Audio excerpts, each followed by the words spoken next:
खुलुमबाय बे समाव बडलेण्ड इंखं टेलिभिजननि स्टुडिअ आं मिथिका नार्जारी दिनैनि गाहाय रादाबफ्राव दङ। आसामनि मोन 12 लकसभा मासिनि थाखाय कंग्रेसआ बिजाथि फोसावबाय। गाहाय मन्थ्रिया जागिरदआव टाटानि सेमि कन्डाक्टर प्रजेक्टनि अन्थाइ खुन्थिया बेखेवबाय।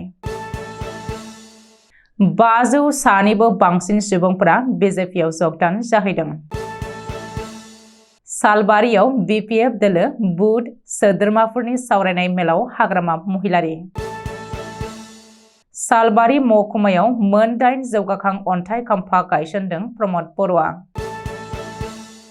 काजलगावआव बर' रेबग्रा जथुमनि बानजायनायाव सानबानि हाबाफारिजों हादरारि थुनलाइयारि फोरबो। दानिया फैदोनि आबुं रादाबाव।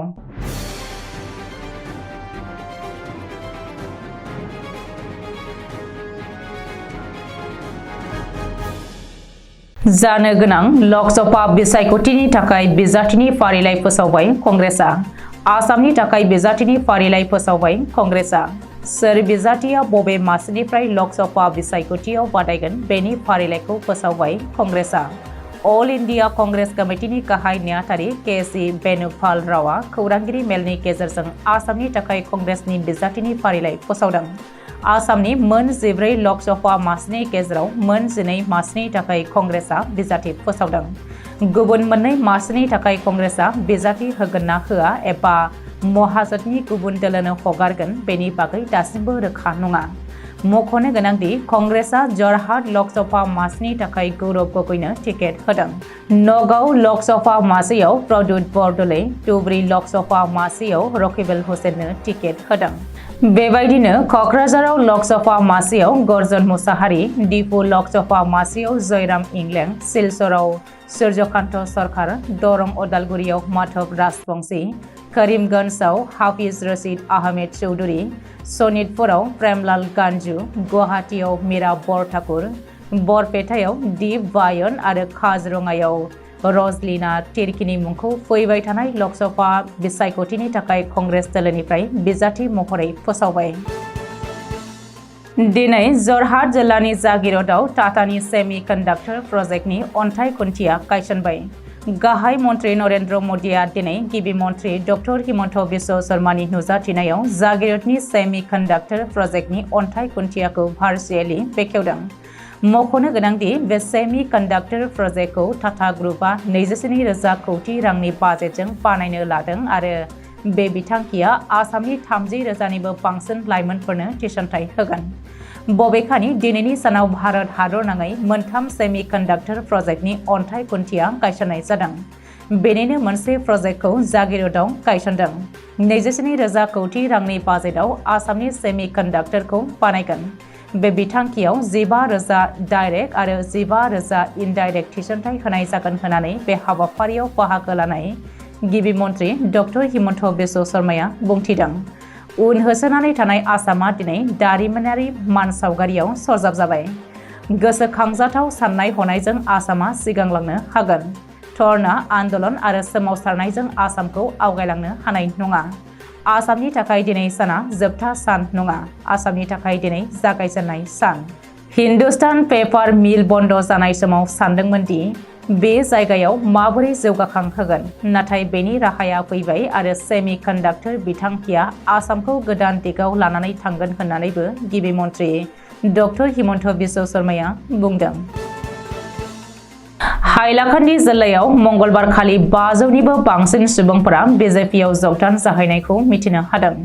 पिएचइनि मन्थ्रि जयन्तमल्ल बरुवाया नुजाथिहैनाय जथुम्मायाव फालांगिरि, सोरखारि आजिरा मोननाय सुबुं, सान्थ्रि हान्जानि आजिरा मोननाय सुबुं, जिल्ला परिषदनि सोद्रोमाफोर, आन्चलिक आरो गामि पन्चायतनि सोद्रोमाफोर आरो गुबुन गुबुन राजखान्थियारि दोलोनि गोबां सोद्रोमाफोरा बिजेपि राजखान्थि दोलोआव जगदान जाफैदों होननानै बुंथिनानै होदों। बेनि अनगायैबो गाहाय मन्थ्रि नरेन्द्र मदि आरो आसामनि गिबि मन्थ्रि डक्टर हिमन्त बिश्व शर्मानि फोथायनाय आरो आदर्शखौ मोजां मोननानै बिजेपि राजखान्थि दोलोआव जगदान जाफैदों होननानै बुंथिनानै होबावो। बेजों लोगोसे बिसोरो राजखान्थि दोलोआव हाबफैनायनि गेजेरजों आरोबाव सुबुं सानखोआ बारायबावगोन होननानै आसा खालामदों। फैगौ लकसभा बिसायख'थियाव क'क्राझाराव आंनि बिजाथिया 99% रोखा आरो देरहासारनाया 100% रोखा। बिटिसिआव इउपिपिएलखौ आवथायनानै फिन्नाय होगोन बिटिसिनि भटार्स रायजोआ। बिटिसि ओनसोलनि भटार्स थानाय क'क्राझार आरो दरं उदालगुरि मोन्नैबो लकसभा समस्तियावनो बिपिएफनि बिजाथिनि देरहासारनाया रोखा। बेबायदि बिबुंथिखौ लाखियो बिपिएफनि गाहाय दैदेनगिरि आरो बिटिसिनि बारग' लोगो गाहाय मावफुं सोद्रोमा खाम्फा बरगयारिया। मैया सालबारियाव जालांनाय बिपिएफ दोलोनि बुथ मावथि सोद्रोमाफोरनि सावरायनायाव बाहागो लानानै खौरांनि गेजेरजों बे बाथ्राखौ बुंथियो। मख'नो गोनांदि सालबारि महकुमानि बेन्दोङाव थानाय हथाफारियाव थानाय बिपिएफनि मावख'नि सिथ्लायाव मटनगुरि समस्तिखौ बिथा खालामनानै दोलोनि बुथ मावथि सन्मिलन आरो सालबारियाव थानाय लाइमोन बिपिएफनि मावख'नि सिथ्लायाव सालबारि बियाबखौ बिथा खालामनानै दोलोनि बुथ मावथि सन्मिलनखौ फारि फारियै खुंफुंनाय जायो।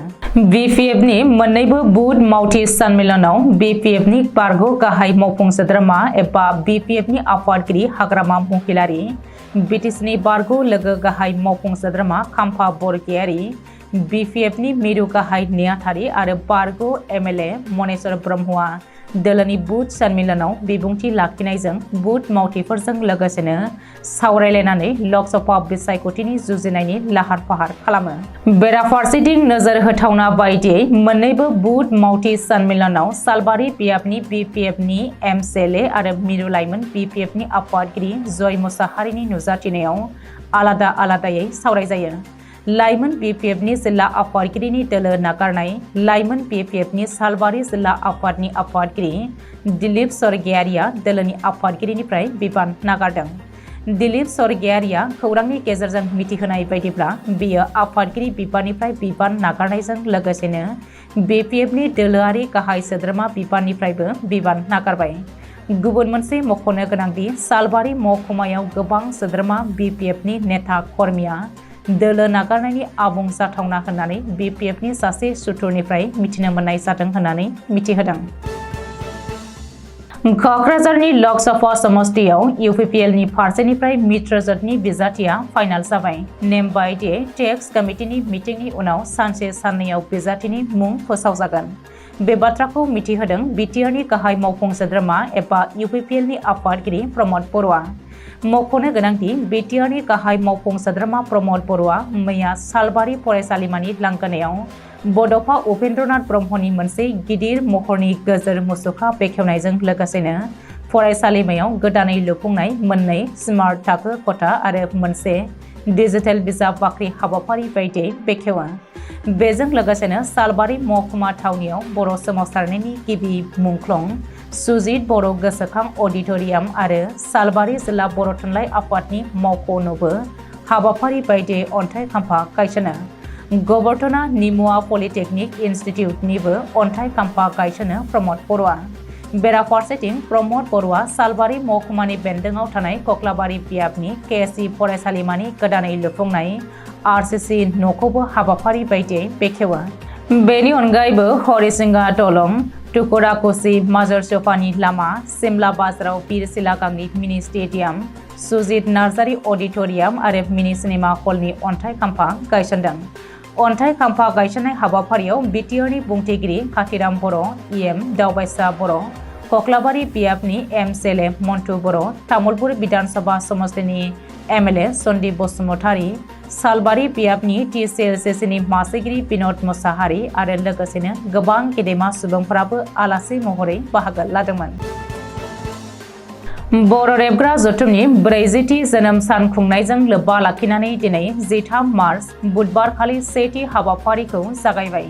13 मार्चनिफ्राय फैगौ 19 मार्चसिम जानो गोनां थुनलाइयारि हाबाफारिखौ दिनै आफादगिरि राजेन बसुमतारीनि मासि दैदेननायाव डक्टर रनेन चन्द्र बसुमतारीया बेसेन गोसा बेखेव बिबुंथिजों बेखेवनानै होयो।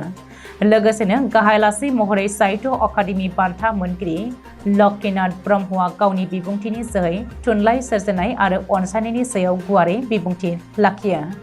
नैथि हाबाफारियाव बर' रेबग्रा जथुमनि लेङाइ आफादगिरि सारदा प्रसाद मुसाहारिनि मासि दैदेननायाव खन्थाइ आवरायनाय हाबाफारि खुंनाय जायो आरो गागि लिरगिरि फावखुंगुर सेनेन बसुमतारीया बेखेवनानै होयो।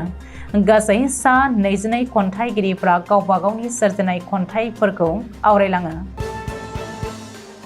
दिनैनि रादाबा एसेनोसै। गोजोन्थों।